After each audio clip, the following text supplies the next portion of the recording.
సమూయేలు రెండవ గ్రంథము 24వ అధ్యాయము. ఇంకొక మారు యెహోవా కోపము ఇశ్రాయేలీల మీద రగులుకొనగా ఆయన దావీదును వారి మీదికి ప్రేరేపణ చేసి, నీవు పోయి ఇశ్రాయేలు వారిని యూదా వారిని లెక్కించుమని అతనికి ఆజ్ఞ ఇచ్చెను. అందుకు రాజు తన యొద్దనున్న సైన్యాధిపతి అయిన యోవాబును పిలిచి, జనసంఖ్య ఎంతైనది నాకు తెలియగలందులకై దాను మొదలుకొని బెయేర్షెబా వరకు ఇశ్రాయేలు గోత్రములలో నీవు సంచారము చేసి వారిని లెక్కించుమని ఆజ్ఞ ఇయ్యగా, యోవాబు, జనుల సంఖ్య ఎంతయున్నను నా ఏలిన వాడవును రాజవునగు నీవు బ్రతికియుండగానే దేవుడైన యెహోవా దానిని నూరంతలు ఎక్కువ చేయునుగాక. నా ఏలిన వాడవును రాజవునగు నీకు ఈ కోరిక ఏల పుట్టెననెను. అయినను రాజు యోవాబునకును సైన్యాధిపతులకును గట్టి ఆజ్ఞ ఇచ్చియుండుట చేత యోవాబును సైన్యాధిపతులను ఇశ్రాయేలీయుల సంఖ్య చూచుటకై రాజు సముఖము నుండి బయలువెళ్ళి యోర్దాను నది దాటి యాజేరు తట్టున గాదులోయ మధ్య నుండు పట్టణపు కుడి పార్శ్వముననున్న అరోయేరులో దిగి అక్కడ నుండి గిలాదునకును తహ్తింహోద్షి దేశమునకును వచ్చిరి. తరువాత దానాయానుకును పోయి తిరిగి సీదోనునకు వచ్చిరి. అక్కడ నుండి బురుజులు గల తూరు పట్టణమునకును హివ్వీల యొక్కయు కనానీయుల యొక్కయు పట్టణములన్నిటికీ వచ్చి యూదా దేశపు దక్షిణ దిక్కుననున్న బెయేర్షెబా వరకు సంచరించిరి. ఈ ప్రకారము వారు దేశమంతయు సంచరించి 9 నెలల 20 దినములకు తిరిగి యెరూషలేమునకు వచ్చిరి. అప్పుడు యోవాబు జనసంఖ్య వెరసి రాజునకు అప్పగించెను. ఇశ్రాయేలు వారిలో కత్తి దూయగల 8 లక్షల మంది యోధులుండిరి. యూదా వారిలో 5 లక్షల మంది యుండిరి.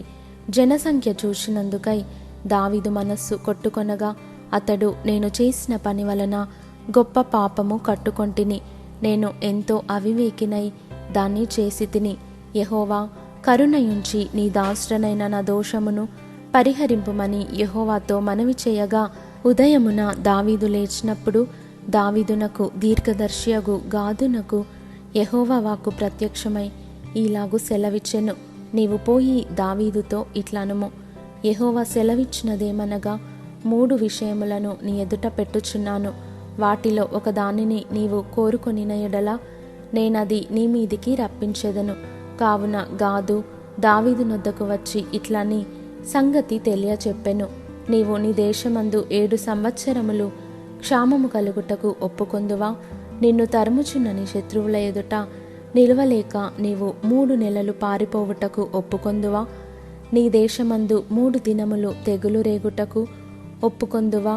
యోచన చేసి నన్ను పంపిన వానికి నేనియ్యవలసిన ఉత్తరము నిశ్చయించి తెలియజెప్పుమనెను. అందుకు దావీదు, నాకేమీ తోచకున్నది, గొప్ప చిక్కులలో ఉన్నాను. యెహోవా బహువాత్సల్యత గలవాడు గనుక మనుష్యుని చేతిలో పడకుండా యెహోవా చేతిలోనే పడుదుముగాక అని గాదుతో అనెను. అందుకు యెహోవా ఇశ్రాయేలీల మీదికి తెగులు రప్పించగా ఆ దినము ఉదయము మొదలుకొని సమాజకూటపు వేళ వరకు అది జరుగుచుండెను. అందుచేత దాను నుండి బెయేర్షెబా వరకు 70,000 మంది మృతి నొందిరి. అయితే దూత యెరూషలేము పైని హస్తము చాపి నాశనము చేయబోయినప్పుడు యెహోవా ఆ కీడును గూర్చి సంతాపముంది, అంతే చాలును, నీ చెయ్యి తీయుమని జనులను నాశనము చేయు దూతకు ఆజ్ఞ ఇచ్చెను. యెహోవా దూత యెబూసీయుడైన అరౌనా యొక్క కళ్ళము దగ్గర ఉండగా దావీదు జనులను నాశనము చేసిన దూతను కనుగొని యెహోవాను ఈలాగు ప్రార్థించెను, చిత్తగించుము, పాపము చేసిన వాడను నేనే, దుర్మార్గముగా ప్రవర్తించిన వాడను నేనే. గొర్రెల వంటి వీరేమి చేసిరి? నన్నును నా తండ్రి ఇంటి వారిని శిక్షించుము.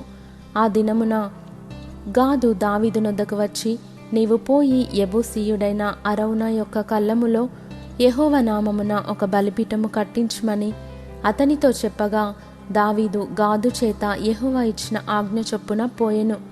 అరౌనా రాజును అతని సేవకులను తన దాపునకు వచ్చుట చూచి బయలుదేరి రాజునకు సాష్టాంగ నమస్కారము చేసి, నా ఏలిన వాడవును రాజువునగు నీవు నీ దాసుడనైన నా యొద్దకు వచ్చిన నిమిత్తమేమని అడుగగా, దావీదు, ఈ తెగులు మనుష్యులకు తగలకుండా నిలిచిపోవునట్లు యెహోవా నామమున ఒక బలిపీఠము కట్టించుటకై నీ యొద్ద ఈ కళ్ళమును కొనవలెనని వచ్చితిననెను.